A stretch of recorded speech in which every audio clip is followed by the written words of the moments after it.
Hablan de un relato antiguo, susurrado en lenguas muertas, que describe un pasaje infernal y prohibido capaz de abrir puertas que nunca deberían tocarse. Dicen que este relato inspiró las pesadillas que dieron forma a la película Constantine, pero muy pocos se atreven a repetir sus detalles en voz alta. Algunos creen que todo comenzó con el hallazgo de un pergamino arcaico, hallazgo que se realizó en un monasterio remoto de Europa Oriental.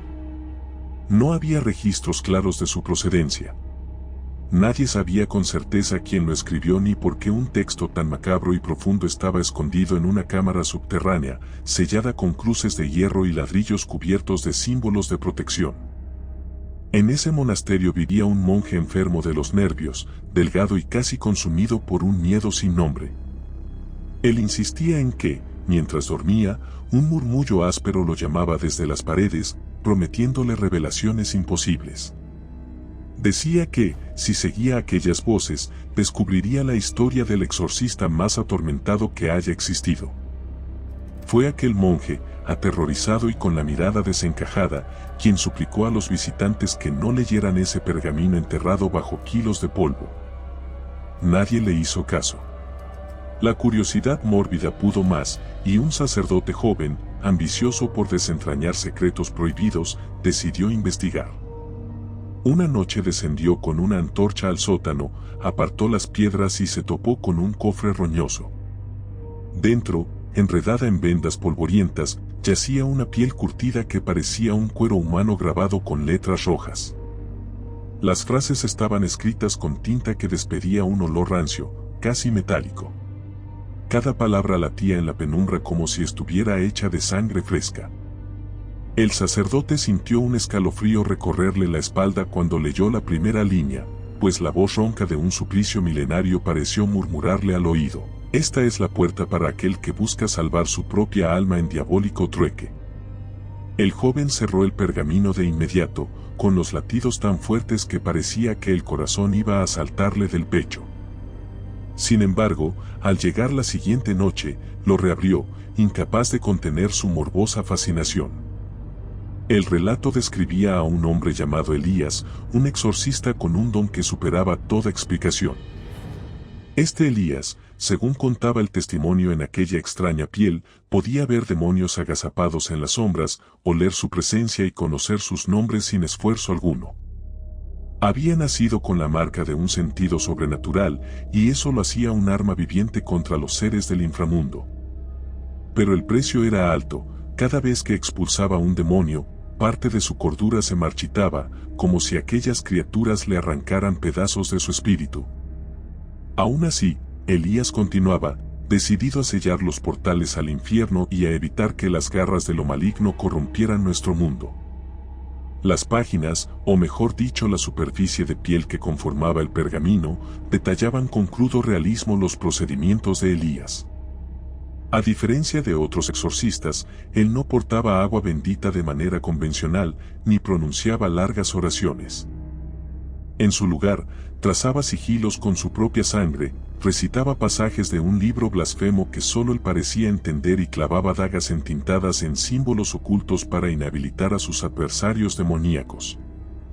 Describían cómo Elías vagaba por iglesias abandonadas, cementerios y callejones infestados de oscuridad, buscando las presencias más retorcidas para encerrarlas en pequeñas cajas talladas con inscripciones desconocidas. En cada exorcismo, su cuerpo se llenaba de cicatrices, pero nadie conocía el motivo de esas marcas. Algunos decían que eran las huellas de las bestias que devoraban su carne desde dentro, otros afirmaban que eran sellos para mantenerse a salvo de la ira infernal. Lo único seguro era que Elías estaba atrapado en un trato impensable, un pacto sin escapatoria. En una de las partes más perturbadoras del pergamino, se relataba la ocasión en que Elías arriesgó todo por confrontar a una entidad más antigua que la mismísima tierra. Era un demonio de nombre impronunciable, una presencia tan antigua como la primera sombra que surgió tras el gran vacío. Los monjes que copiaron ese pasaje lo hicieron temblando, dejando manchones de tinta o sangre, como si cada letra los corroyera. Describían un ritual desmesuradamente doloroso, vinculado a la apertura de un portal al inframundo que se hallaba en un bosque remoto donde todos los animales habían huido, dejando un silencio funesto. Aquella noche, mientras Elías trazaba en el suelo un círculo hecho con cráneos humanos, el aire se volvió denso como brea, y el viento pareció suspirar lamentos ahogados. Un hedor insoportable inundó la arboleda, y al compás de los latidos de Elías, las ramas se retorcían como garras implorantes. Se escucharon chirridos parecidos a risas retorcidas, y en medio de aquel círculo, las hojas se convirtieron en cenizas. Al abrirse finalmente la grieta, el bravo exorcista se enfrentó al horror primigenio, una masa informe con decenas de rostros llorando y gritando al unísono. Se decía que, en cada uno de esos rostros, Elías reconocía a personas que ya había perdido. El pergamino detallaba con espantosa claridad cómo Elías entonó un cántico desgarrador y se aproximó a la entidad, sosteniendo un amuleto hecho de metal fundido con huesos de santos profanados. El choque de fuerzas resultó tan brutal que el bosque entero envejeció en cuestión de segundos, con los árboles transformándose en esqueletos de madera agrietada. El cielo se tornó color hierro, y se oyeron campanadas que parecían provenir de iglesias inexistentes. Nadie sabe con exactitud cómo logró Elías contener a aquella bestia, mas el costo fue devastador. Su rostro quedó marcado con surcos profundos, y sus manos se momificaron como si hubieran absorbido toda la podredumbre de la criatura. Aún así, logró arrastrar y sellar a esa presencia inaudita dentro de una urna cuya tapa estaba decorada con símbolos sacrílegos, dejando la advertencia de no abrirla jamás bajo ninguna circunstancia. Siglos después, cuando el sacerdote joven terminó de leer esa parte, comprendió que lo que inspiró la película Constantine era un horror desmedido, un viaje por la desesperación. Pero la historia no terminaba ahí. El pergamino describía un último evento que ninguna adaptación cinematográfica había osado mostrar. Elías, al sellar numerosas criaturas, se condenó a sí mismo. Cada caja o urna donde encerraba a los demonios, cada símbolo que trazaba, lo convertía en un imán para fuerzas cada vez más corruptas. Sus sueños se poblaron de voces que lo llamaban por su nombre, despertándole sudores helados y punzadas en el corazón a mitad de la madrugada. Con el paso del tiempo, su cuerpo dejó de ser humano en muchos aspectos. Sus ojos adquirieron un brillo febril, y parecía que lloraba lágrimas oscuras cuando la luna llena se alzaba en el cielo. Sus venas se marcaban como gusanos por su piel cada vez más pálida, y su respiración se tornaba espasmódica al caer la noche, como si en cada exhalación un demonio le raspase la garganta.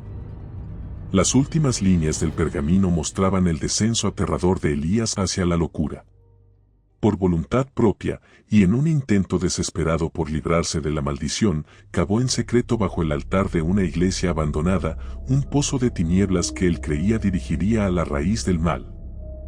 Allí enterró todos sus amuletos, todos los sellos, todas las cajas donde había confinado a sus presas infernales.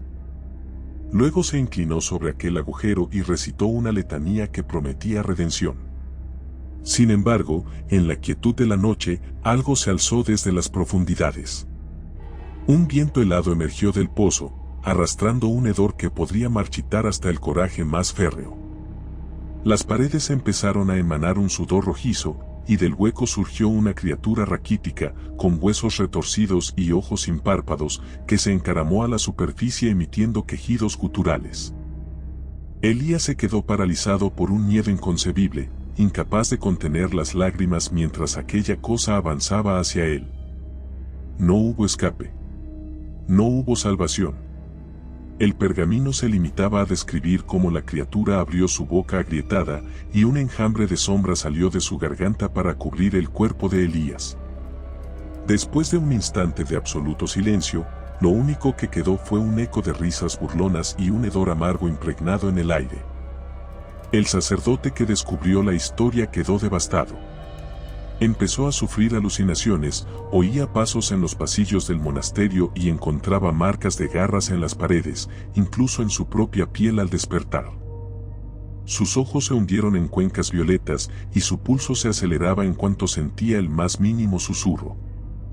Contaba entre balbuceos que, en las noches, una figura espectral, con rasgos retorcidos y manos arrugadas, se sentaba al borde de su cama para observarlo sin pronunciar palabra. Lo peor era que esa figura llevaba en la cintura un manojo de llaves oxidadas, cada una con inscripciones malévolas, semejantes a las talladas en las cajas donde Elías encerraba demonios. Ante semejante terror, el sacerdote quiso quemar el pergamino. Sin embargo, una fuerza anómala se lo impidió. El fuego no prendía en la piel grabada, y cada vez que la antorcha acariciaba la superficie, surgía un humo negrasco con olor a azufre que lo hizo toser sangre. El pergamino, indiferente a sus esfuerzos, parecía burlarse de su pánico, como si guardara la esencia de incontables entidades ansiosas por escapar. Conforme pasaron los días, el monje enfermo de los nervios empezó a contar que veía al sacerdote arrastrándose por las galerías subterráneas, siguiendo rastros de tierra crujiente con un candil tembloroso. Aseguraba que escuchaba sollozos y repentinos golpes, como si algo invisible encerrara al desafortunado hombre en un tormento eterno.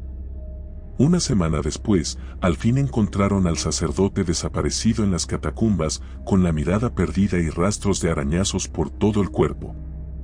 Entre sus manos sostenía con fervor el pergamino, riendo entre lágrimas mientras balbuceaba que ya lo entendía, que el destino de Elías era el suyo propio. Cuando intentaron quitárselo, el joven gritó con voz inhumana, como si cientos de alaridos se unieran en su garganta. Nadie pudo hacerlo entrar en razón. En un pestañeo, la llama del candil se apagó, sumiendo todo en la más completa oscuridad. Y en el negro absoluto, estallaron gritos, golpes y lamentos. Cuando por fin alguien encendió una antorcha, el sacerdote se había esfumado. Solo quedó el pergamino en el suelo, doblado y silencioso, como un testigo burlón de la desgracia. A partir de entonces, en ese monasterio, se corrió la voz de que en ciertas noches, si uno paseaba por los pasillos, se podía contemplar una sombra encorvada cargando un objeto enrollado en su mano. Algunos monjes reportaron despertarse con terror y ver una silueta pálida, con ojos encendidos, susurrando algo en un lenguaje imposible de pronunciar. No pasó mucho tiempo para que aquel lugar fuera declarado maldito y abandonado. Aún así, la historia sobrevivió, transmitida por los pocos testigos y por las leyendas contadas en voz baja sobre el hombre que luchó contra las fuerzas infernales, maldiciendo su propia humanidad.